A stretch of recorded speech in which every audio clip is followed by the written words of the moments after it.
All right, welcome back to the Limelight podcast. I'm Lauren, And I'm Chandler.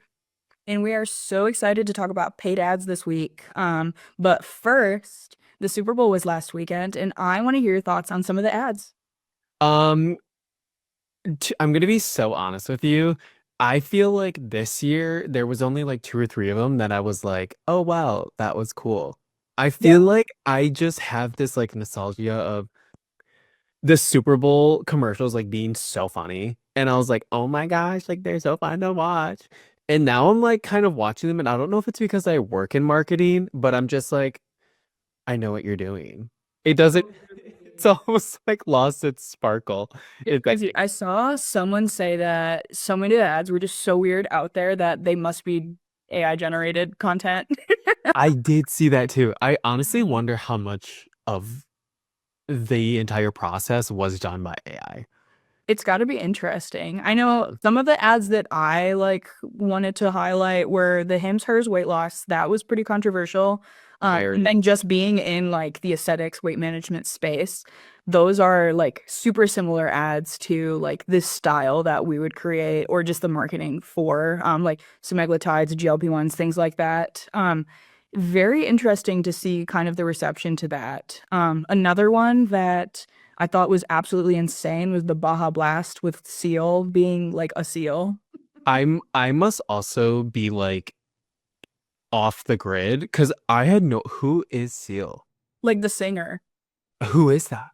Oh, I mean, he's like an old R&B singer. Old, Okay. not really maybe 90s, but Okay. like he Yeah, see. they made him like a seal, like a sea lion seal. And it was giving Tusk, like the movie. No. Yeah. It was Oh no. what the heck with the flying facial hair?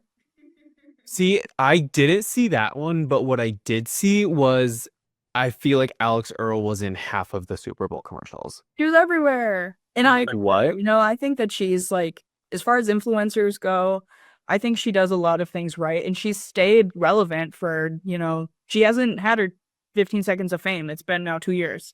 So she's doing the right things. But yeah, I think, And it's also like yeah, 2 years into your career and you're at the Super Bowl in numerous commercials. Like clearly something is working. yeah, something is definitely working for her. I do worry overexposure, but you never know. She seems to be the it girl at the moment, and people clearly aren't tired of seeing her yet. I mean, she's gorgeous. So anything she sells is going to look good next to that. So I wouldn't be surprised if she continues to be in similar things.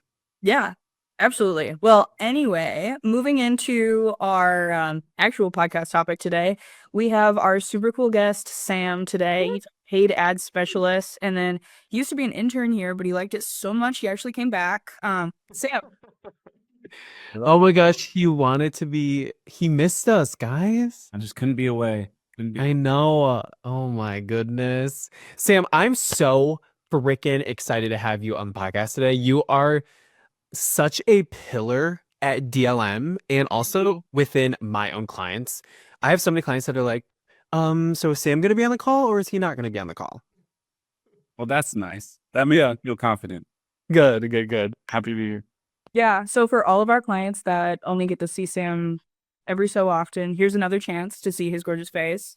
We love it. It Yeah, we're gonna star start of with DLM. some stuff about Google Ads. So I know we've barely touched on Google Ads in the past. Google Ads, formerly known as AdWords, you also might recognize them by that name.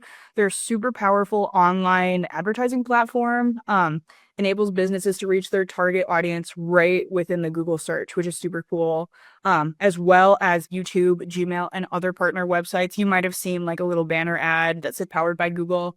They operate on a pay-per-click basis or a pay-per-impression basis. So you're not paying like all up front like you would like a billboard or something, which I think is really cool because it can be a really cost-effective way um, to get ads out there by kind of that pay-per-click. You're not just paying all at once up front. And then it also allows advertisers to really make sure that they're getting the measurable results that they want. I also think it really adds to like it uses really advanced targeting options and there's a ton of them, but I would say there's like, the keywords, we have demographic, we have user behavior. Like all of these are basically going to be tied in together, and Google's going to use all three of these to make sure that these ads are going to be displayed or shown to the right audience at the right time, and also like qualified audiences, because like they are literally Googling the keyword that we're advertising on, if that makes sense. So okay, I wanted to also kind of play a little bit of a game. I want to kind of break down some types of Google ads, and I'm really curious to see like what you guys think would be best, and like how the ad is going to be used, and also if you could like give an example, that would be great too. Does that make sense? Yeah. Did I explain that well? Yeah, let's do it. I explained. That's my knowledge. Okay, let's say I'm like kind of I'm like losing it today. I'm so sorry. Okay, so one of the main types of ads are search ads. So can you kind of like break that down and kind of give an example? Yeah, so search ads has always been the most popular form of advertising on Google. Essentially, the way it works is in this world where we all jump to Google to ask a question or search for something nearby that we're interested in. Search ads essentially allows you to skip the line and go to the top or within the top three. So that's kind of what it is on the surface. And then in terms of how it's set up, you just target those keywords that you're interested in advertising for. So an example of that in our space would be when someone searches plastic surgeon near me or dentist near me in the hopes that they can find their next, dentist to partner with or whatever. We would create ads so that one of our clients would show up on the top of that list for their geographic region. Okay, that was a picture perfect example, and you slayed it. I want to know what you would kind of categorize display ads as, and Yeah. also an example too.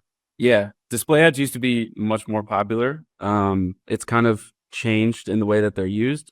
Honestly, most of that is just the presence of social media and how often advertisers will just advertise on a social media platform instead. But essentially, what it is the best way to kind of explain it is to go through an example. So for me, if I was to go to the Michigan News website or the Grand Rapids News website, I would likely see an image on the right side of the web page that's advertising Nike shoes. That tends to be the thing that I see. And that's just an example of a display ad. So it's kind of taking the same principles of targeting, but using images alongside it. So kind of targeting people that maybe have searched, in my case, for shoes recently or men's Nike shoes. So the algorithm would kind of determine that I'm in the market for that. And so they would place images throughout different websites that they have it set up on. Interesting. So we've got a few more shopping ads are the next one on our list. Would you like to tell us a little bit about those? Yeah, so shopping ads is kind of an evolution of search ads in the world where most of us do our purchasing online. Shopping ads were created to basically give another search result alongside what we might find, like alongside the websites that typically come up in search results. So shopping ads, in the same way, search ads let you skip the line. Shopping ads let you skip the line and stand out amongst the competition. So you stand out a little bit less, given that there's a lot of people advertising for this. And instead of the ads placed on top of each other, they're actually placed next to each other. So it's a little bit more incognito in that way of who's an advertiser and who's just a traditional store. An example of a shopping ad, it's pretty straightforward, but if you were to look up like a skincare cosmetic line, most likely you're going to see Amazon at the top of that list and then other advertisers next to that. Awesome. Now, what about video ads? Yeah, so video ads are just simply put, with Google buying YouTube several years ago, video ads just play before, during, and kind of in a couple different places on the YouTube platform itself. And they can also play on websites that have YouTube videos embedded as well. So you kind of get the double benefit. Does this also count for like Hulu? Like every single time I get 27 advertisements in a 20-minute like episode of anything, is that count as the same, or those different advertisements? That's a good question. That's a different form. So that's called connected television ads, or CTV. Yeah. Oh. And it's kind of run through its own system. It doesn't actually run through Google. Interesting. See, this is why they pay him the big bucks. Yeah. Well, no, not. I wasn't saying yes to agree with that. Anyway. Okay, Sam. Pull the reports. Yeah. Okay. An example. I mean, I don't think we really need an example of video ads, but just your video. Like if you were to watch a video right now, the ad that plays before that is actually run through Google Ads, not YouTube. Okay. No, that makes sense. Mhm. Is it okay? So like, I don't know. I don't know if I'm gonna like out myself, but have you guys ever heard of Stardew Valley? Oh yeah. Yeah. Oh yeah. Okay, so I have the app of it, and sometimes there will be like ads that will pop up, and I'm like, okay, I don't know if I just haven't paid for this or not. So, is there such thing as like, I guess, what does the app advertising market look like? Or is it like only for Google? Or like, I guess I'm just curious, like, what your thoughts are. Yeah, so there's kind of two different answers to that.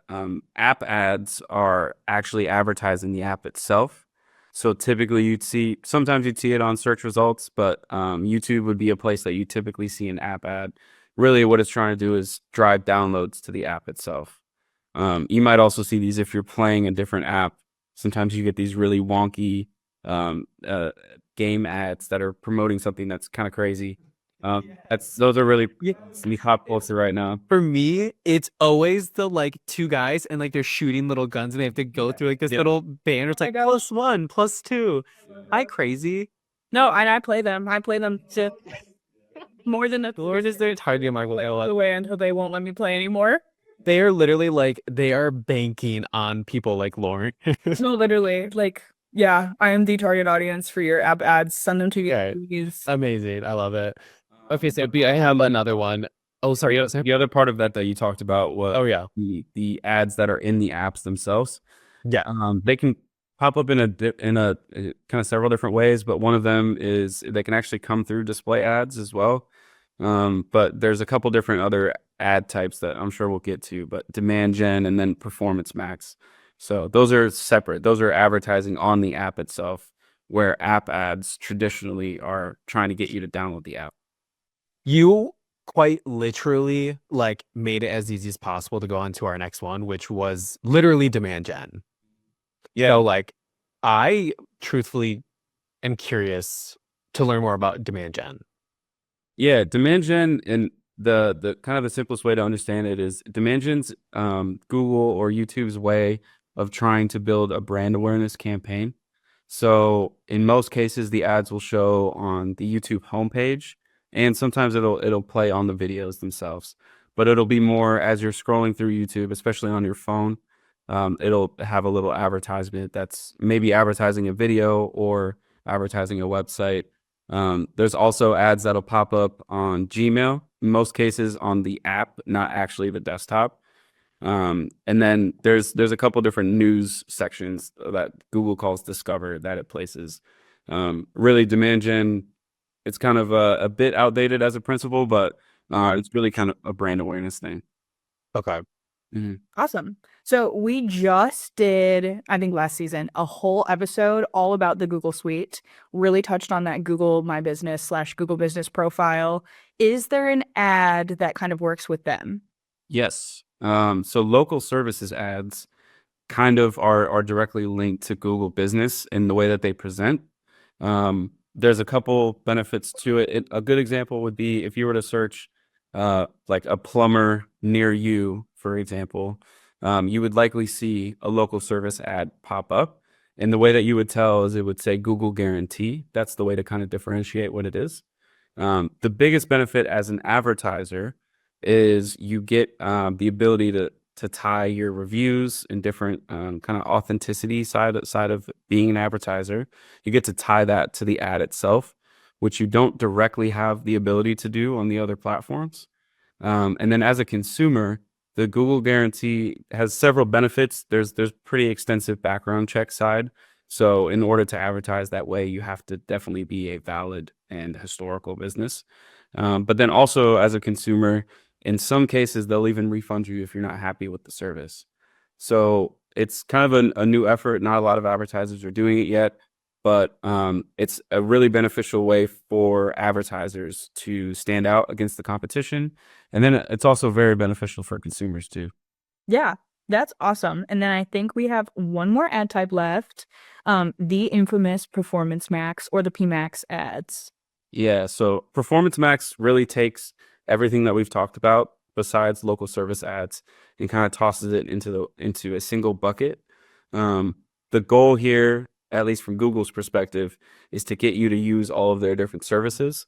And they also try to make it as automated as possible. So it's heavily integrated with AI or learning rather. So it's kind of taking all of the different platforms that they have at their disposal. You would provide the target keywords or the target audiences that you want to capture. And then essentially the algorithm just kind of determines where the ads show over time. So there's not really an example I could provide here. It's just kind of taking all of the different principles we talked about. And if you're an advertiser that could be in all of those spaces, it can be very useful. I also have like a really weird question, and I promise I won't make it a long one. Do you think Performance Max campaigns are actually like beneficial because they're just using AI? And do you think Google is basically like, let's just throw everything at the wall until something sticks? Like, I'm curious what you think about PMax campaigns really quickly. I'm sorry. Yeah, so Performance Max, I would say the success of it is determined on the advertiser. So the way that Google Ads operates is it's all algorithm based. And so in most cases, what you're trying to do is generate what they call conversions, or in most cases, people would call it leads. So that's the goal, and you essentially communicate that to Google. I want leads. So as an advertiser, the success is determined on how integrated your lead tracking or conversion tracking is with the ads itself. So if you have very surface level metrics like number of calls or forms submitted, but you don't have the ability to see if those if those phone calls or forms led to actual revenue for your business, what you can find is that Google really just wants to get you that conversion. They're not necessarily trying to make you money. At least the algorithm isn't. So it really depends on how integrated your data is with Google Ads. In some cases, it works well. I would say the best example of a client would be someone that's in the e-commerce space and selling products online, because you can directly communicate to Google how much money you're making. But the further away you get from that, it tends to be a little bit more difficult to prove if there's actually value there. See, that's what I'm saying. This is why we pay him the big bucks. Come on, guys.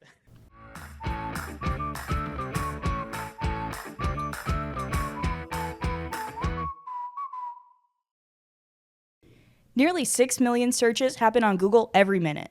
What if your business could be the answer to some of those searches? With Google Ads, it can be.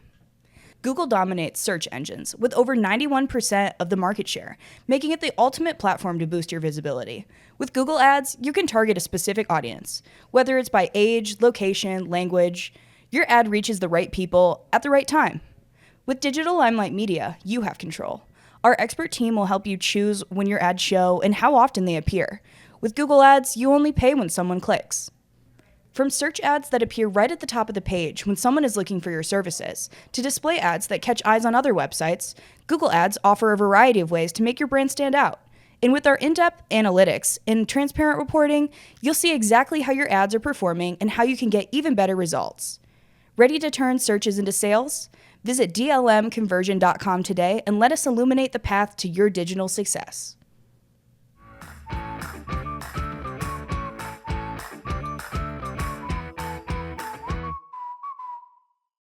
Welcome back. I think now we're going to move along to social media ads.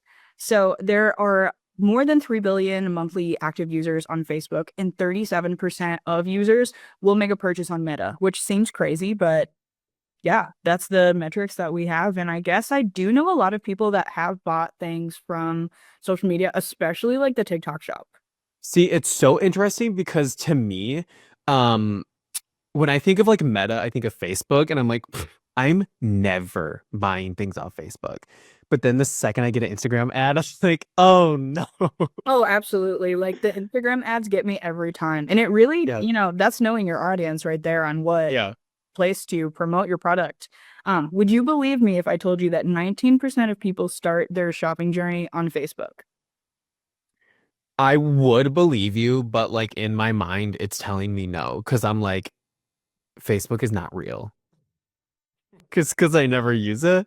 But I would absolutely fully believe it.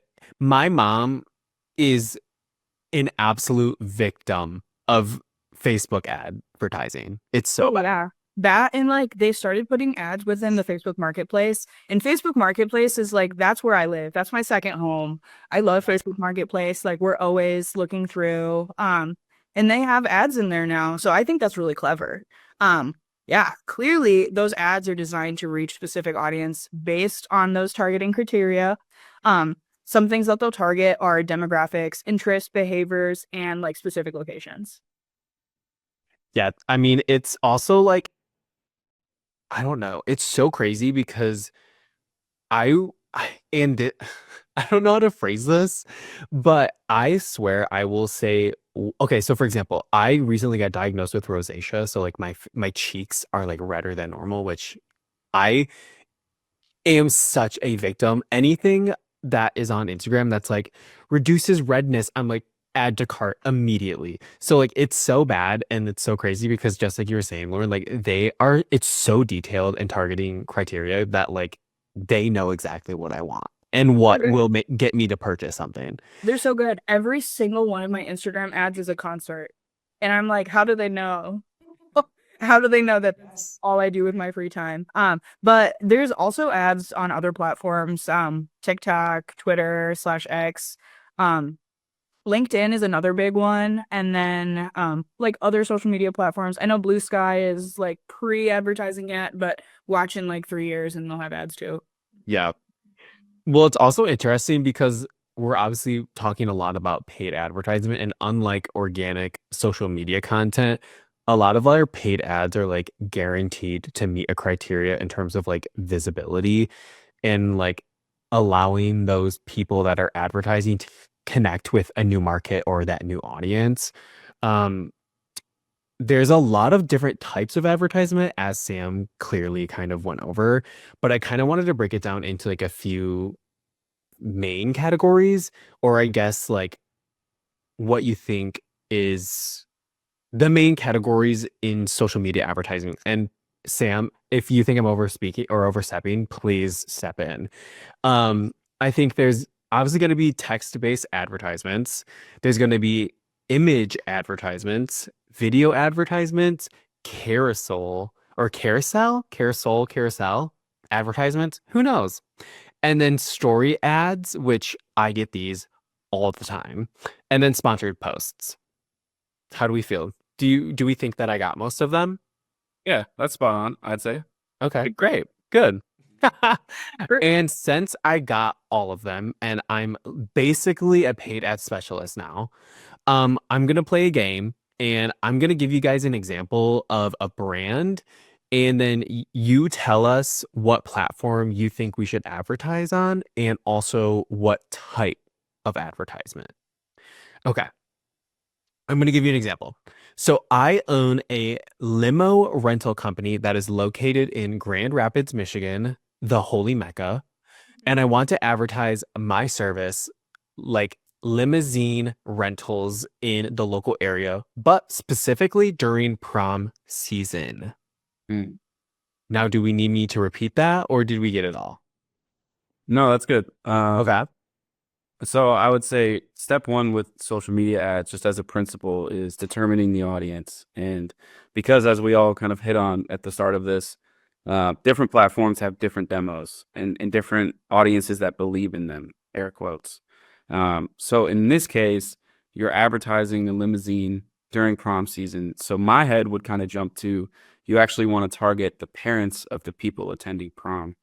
So in that case, I would go somewhere probably like Meta, Facebook in particular, where the demographic skews a little bit older, and get after people there. So the approach would probably be something like a video ad that offers some sort of discount, like, 5% off, 10% off, something like that. And then additionally, depending on the situation, you might also want to do an advertisement on TikTok that targets the actual people that are going to prom as a way to like generate interest. Maybe they'd send it to their parent when it's time. And then when they see the ad on Facebook, they're like, oh, my kid recently asked about that. So I would say like a two-faceted approach there. Awesome. Love. So next one, I manage the marketing for a merch brand that creates licensed swag like sweatshirts in collaboration with NBA teams. I want to promote the merchandise in specific cities for each team. First of all, what's your favorite NBA team? Golden State Warriors. Okay, Go Dubs. that's good. So yeah, we're promoting for the Warriors, I guess, out Mhm. in San Francisco. We've also got the Pistons up here. We've got the Bulls in Chicago. What would you do? Yeah, so in this case, I mean, you're selling to likely a younger audience, as by nature of sports. So I would go immediately to TikTok. Video ads would be the thing there. Also Instagram. Both of those audiences are kind of linked up. And then you could go just kind of citywide, and then maybe even like a radius. But then you can also get kind of specific on social media. You could target nationwide, but maybe people that follow those sports pages or those teams. So you can kind of take a broad approach as opposed to the people in the area. Awesome. Okay. I have an interesting one. I work for a nonprofit for skin cancer awareness, and I want to remind spring breakers, and not the A24 film, from the Midwest to wear SPF before they head to Florida for vacation. Okay. So spring breakers. So we're talking about a younger audience here. So naturally, TikTok is going to be the place to be. But you could get kind of creative and target maybe on Pinterest, people looking for like spring break ideas. You could do visual reminder. Okay. And then you could also do Instagram ads and story ads, kind of taking advantage of the whole you don't pay unless someone clicks on it thing. You can do something that's more brand awareness. And if I'm 16 and I see something about sunscreen, I'm scrolling right past it. So that's a free view. But Awesome. That's valid. Yeah, I think our last one is I own a tech company. I'm looking to advertise my software to other business owners. I would like to give a short demonstration on how my software can streamline because, things get kind of confusing with B2B sales, and how specifically it can streamline the follow-up email process after business meetings. Yeah, so anytime I hear someone trying to advertise to someone specific in business, LinkedIn is always the place I'm going to say for that. And especially in the case of there being like a keynote or some event to advertise to, LinkedIn can be really good for that. It's really one of the few platforms where people actually keep their job title and industry updated. And B, you can really fine tune the audience that you're going after in terms of, like I said, job titles, industries, or even certain big business segments. So would definitely say LinkedIn would be the place there. And then the type of ad, LinkedIn's a little different in that there's no tried and true thing. It's all about testing. So a photo ad, a video ad, anything like that, or even LinkedIn allows you to do like ebook downloads or things like that. So you could get kind of creative with the type of ad itself. Awesome. That's super interesting, especially about the ebooks. Mm-hmm. Yeah. Yeah, I mean, honestly, I need to learn more about LinkedIn advertising. I don't think I've really ever like dived into it. Truthfully, because I've just had none of my clients really advertise on LinkedIn. But I think it's super interesting because I would have never really thought to use it for B2B advertising. Yeah. Yeah, it can be tough because LinkedIn's one of the few social networks where most user behavior is that you only check LinkedIn maybe once or twice a month. So by nature of what it is, you kind of have to have a really long window that you want to advertise because you might only hit people a couple of times in 6 months. Yeah. So it's very different in that way where most people, well, I mean, there's definitely people that scroll it every day, but most people just go on there to maybe update a job title or something like that. Yeah, I feel like I go to LinkedIn maybe twice a week max. Oh, we were just talking about LinkedIn influencers. Like, at work today. Another breed. Shout out Jack. You know you are I love my LinkedIn influencer. He's a significant other of a DLM employee, and we love him. Oh my gosh. Love it. Icon. Yeah, well, thank you so much for being on with us today, Sam. I think we've learned a lot of valuable things about Google Ads, social media ads. Obviously, there's like so much to cover that we could not fit in one episode, so maybe we'll have you back. But yeah, we really appreciate the time that you've had with us today. Yeah. Sam, you are literally an icon. You are the backbone of DLM. You are our knight in shining armor. We will never be able to repay you for our debt. Is insurmountable to the work that you All right. All right. I appreciate that. I don't know what it meant, but I appreciate it. Hey Chandler and Lauren, what are your favorite ways to spice up a PPC landing page? That was a really good question. I think one of my favorite ways to spice up a PPC landing page would be to just, number one, make sure that you have a clear, concise call to action. Make sure your form is, number one, there. Number two, like easy, it's up there. Maybe it follows you throughout the page if you've got kind of a static one. But, we really want to make sure that we're bringing people to a page and then we're converting them. If you don't have the thing that converts them, aka a good call to action with a form, why did you bring them to that page? No, 100%. I think people forget like to do the literal basics. Like that is the most important thing. If I wasn't gonna do something that was like as like much of a pillar as that, I would probably say there's a couple things.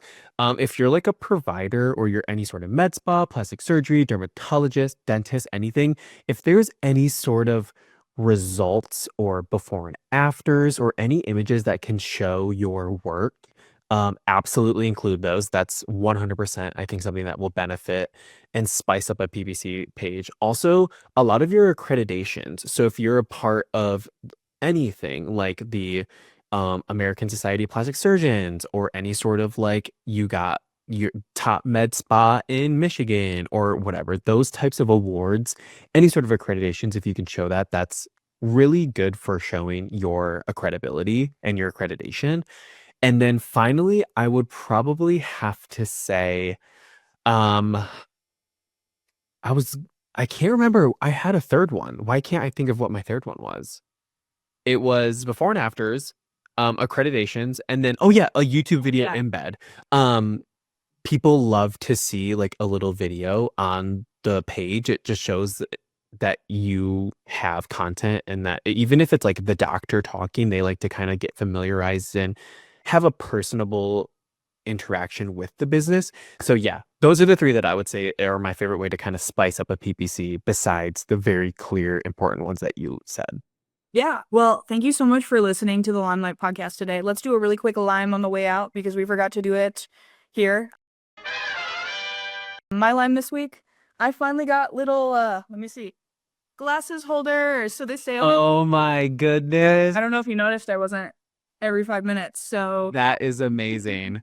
I would say my lime is, and this sounds so stupid, but last night, I got Thai food and crab rangoons and literally just sat on my couch and watched TV, and it was like a religious experience.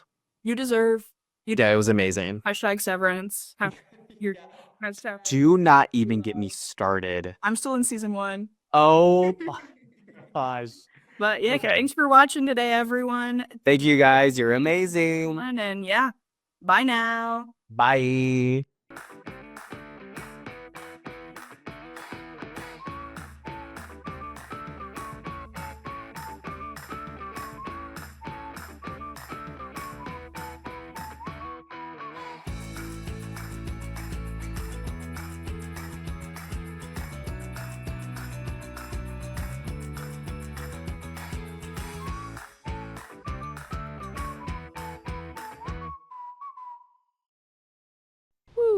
All right, we slayed.